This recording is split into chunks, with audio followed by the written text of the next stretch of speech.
Oh, hello, every pony. Is it nap time? I heard something about sleeping is happening in this episode. A slumber party? Oh, yeah, it's time for look before you sleep. Ugh.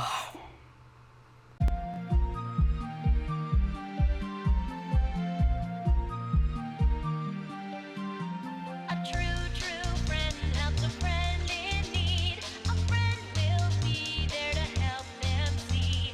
A true friend helps a friend in need to see the light that shines from a true friend.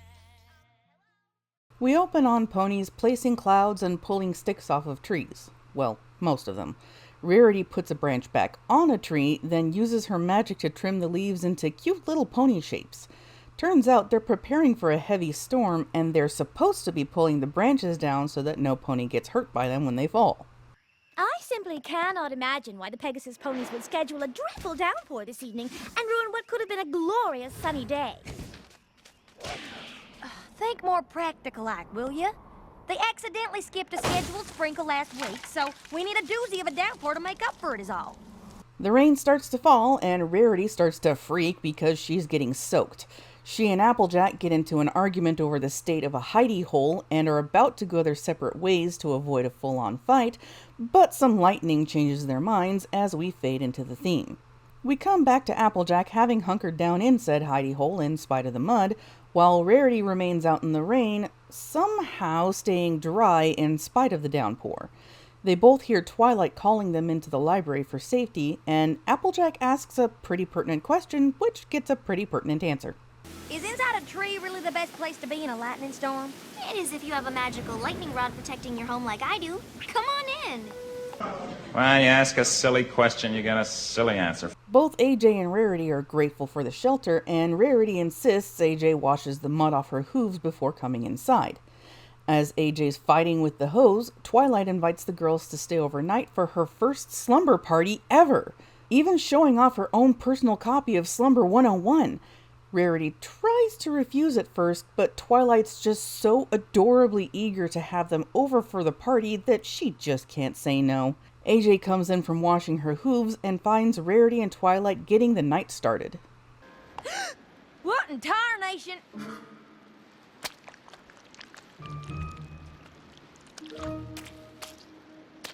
Now, wait just a goldarn minute. You make me wash the mud off my hoofs, but it's okay for y'all to have mud all over your faces? Silly. This is called a mud mask. It's to refresh and rejuvenate your complexion. I mean, obviously this mud is better, AJ, after all. Well, it's green. She tries to rush out, but again, a lightning bolt changes her mind.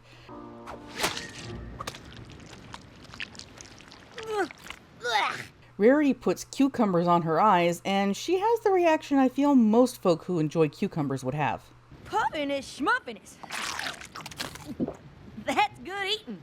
Twilight is incredibly excited to have a, quote, officially fun slumber party with her friends, and Rarity, convinced AJ is going to ruin everything, throws some shade, which AJ throws right back.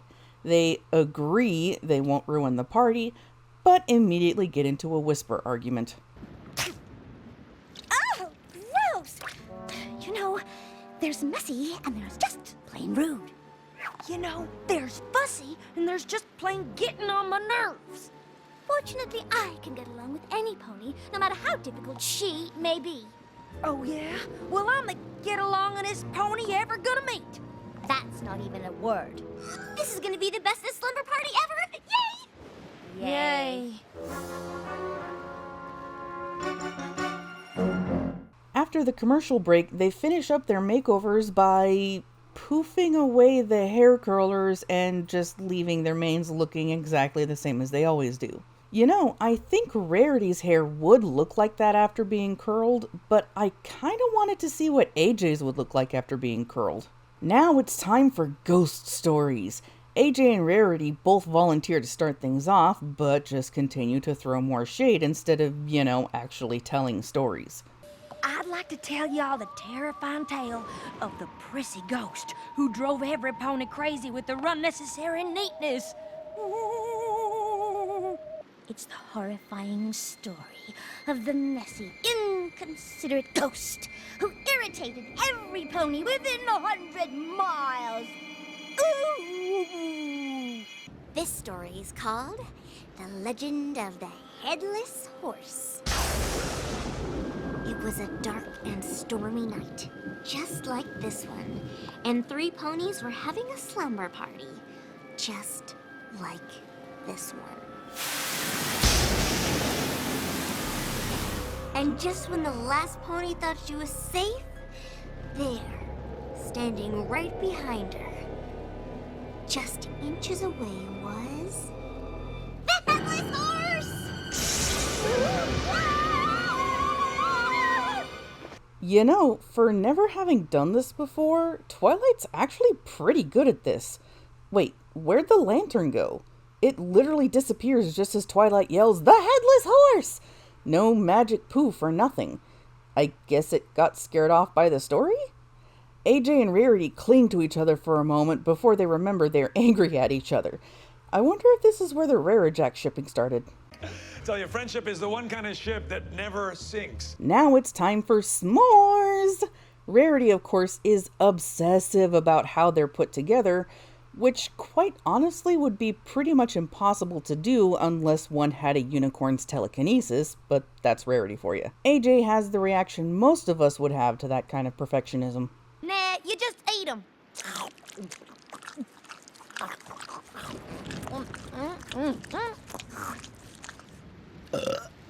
You could at least say, "Excuse me." Oh, I was just about to, but you interrupted me. Pardon. In Rarity's defense, that did sound like very messy open-mouth chewing, which really nobody likes. Up next is Truth or Dare, and of course, AJ and Rarity just start throwing more shade. Twilight is finally starting to realize something's amiss and turns back to the book to try and get things back on track. It kind of works. I don't think this is how the game's supposed to work. You have to give an honest answer to any question or do whatever any pony dares you to do. I dares you to step outside and let your precious tidy mane get ruined again. You have to. It's the rule. Ha! Fine. Okay, I dare Applejack to play dress-up in a frou-frou, glittery, lacy outfit. Happy? Very. Do I want to know where AJ got that outfit and how she put it on so fast? Probably not. Of course, the game devolves back into plain arguments. Twilight figures the smart thing to do would be to move on to pillow fights, which Rarity simply isn't interested in. Oh! It is on. True to form, pillow fight immediately turns into pillow war. Twilight's into it at first until she darn near gets knocked out by Crossfire. She finally just decides it's time to go to bed in hopes that'll actually calm things down. It doesn't, of course, as Rarity and AJ start fighting over the blankets. Rarity tries to insist on the bed being immaculate, but AJ refuses to participate, and of course it devolves into an outright tug-of-war over the blanket. Twilight has had enough. It says right here that the #1 thing you're supposed to do at a slumber party is have fun. And thanks to you two, I can't check that off. I hope you're happy. Both of you. You've ruined my very first slumber party. The makeover, the s'mores, truth or dare, the pillow fight. I mean, is there anything else that could possibly go wrong? Sorry I asked. What did I say the last episode about saying stuff like that, Twilight? I'm pretty sure some of my feathers are still scorched thanks to that. Thankfully, the lightning hits a tree outside instead of me this time, and AJ decides this is the perfect opportunity to prove that she has been right all along by lassoing the precariously balanced treetop. Rarity tries to tell her to stop, but of course, AJ's stubbornness gets in the way. And that, my friends, is what we call getting her done.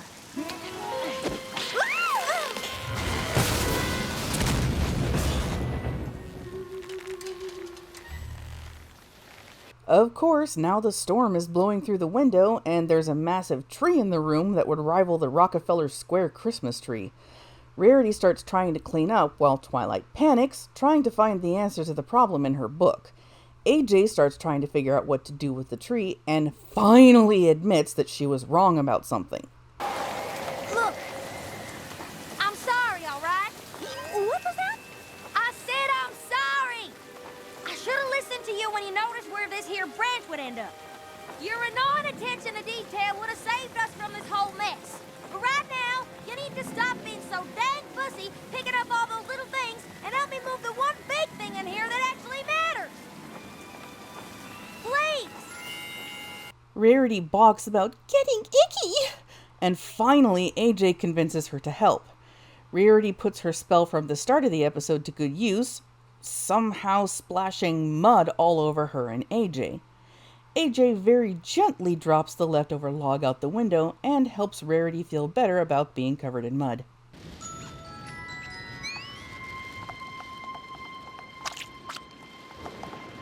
Better? Thanks.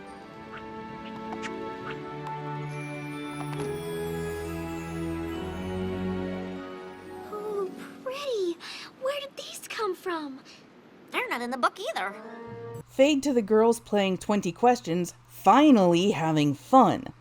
Turns out Rarity and AJ are terrible at this game, as they are down to 2 questions and have absolutely no idea what Twilight's thinking of, and really they're asking very basic questions that would be asked near the start of the 20s, so yeah. Finally, they just take a shot in the dark. Is it a 6-legged pony with a purple polka-dotted mane and shooting stars coming out of his eyes? Who flies through the air all over the world to hide magic sparkly eggs? That's it! It is? No. It's that. Rarity and AJ finally see the error of their ways and apologize to each other while poking fun at themselves for how they've been the whole evening. Twilight declares her slumber party a success, and as the other two play some kind of game in the background, Twilight writes her friendship report. Dear Princess Celestia, it's hard to believe that 2 ponies who seem to have so little in common could ever get along. But I found out that if you embrace each other's differences, you just might be surprised to discover a way to be friends after all. So, who's up for another slumber party tomorrow night?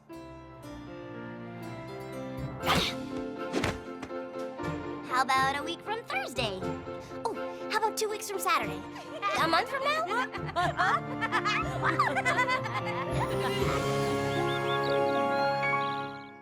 I really enjoyed seeing episodes like this at the start of the show.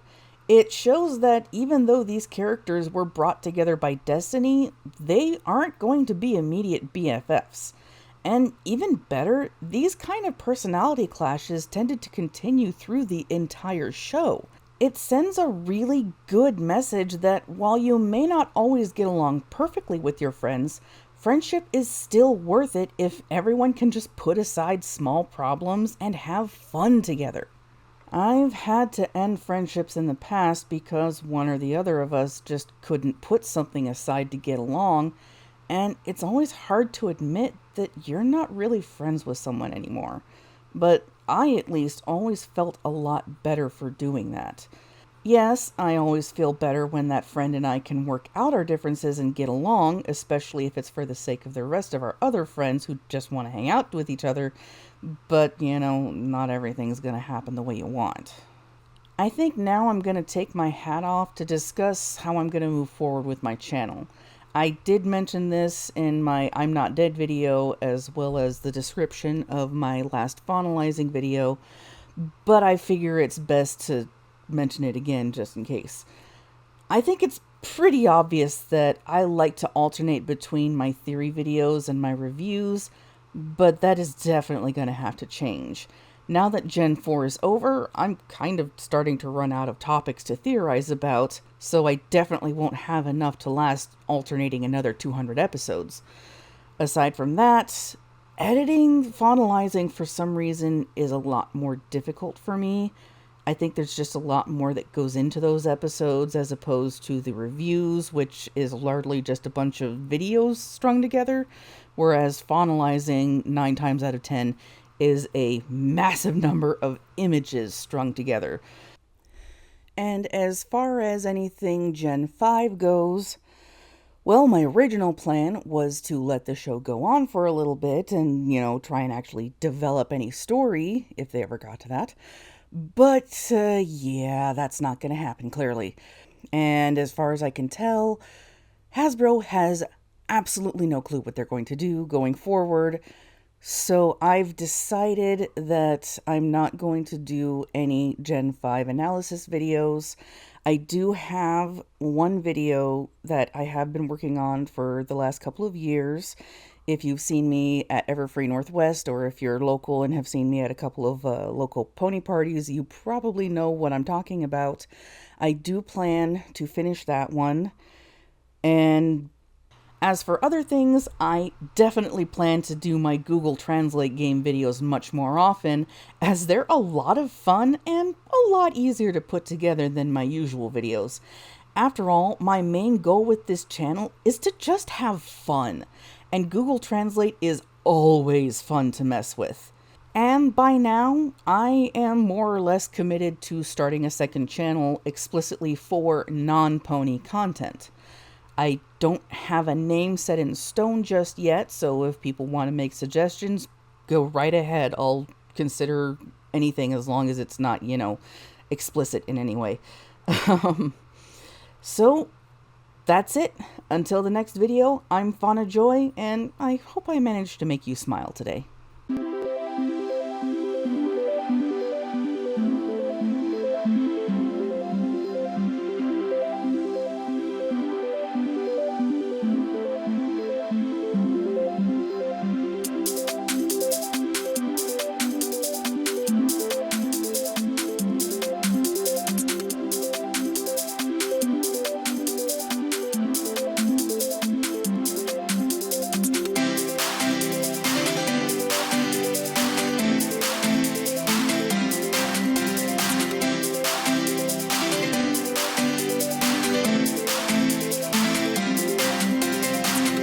We come back to Applejack having hunkered down in said hidey hole in spite of the mud, while Rarity remains out in the rain, somehow dry instead. And Rarity, convinced AJ is going to ruin everything, throws some shade, which AJ throws right back. They, quote, agree, that is not the right line. I believe Harity's rare. I believe Harity's rare would look like that after curling. Wait, where'd the lantern go? It literally disappears. Hi, kitty. Are you? I thought you were settled, but apparently you're not. He is literally sitting on my tummy in front of my face, so I can't read my script. You're so helpful. Rarity, of course, is obsessive about how they're put together, which, quite honestly, would be pretty much impossible, not a... Twilight has had enough. Excuse you, mister, I'm trying to stop the recording. Twilight declares her slumber party a... Good grief, why can't I get that? And you stop digging in the garbage, mister.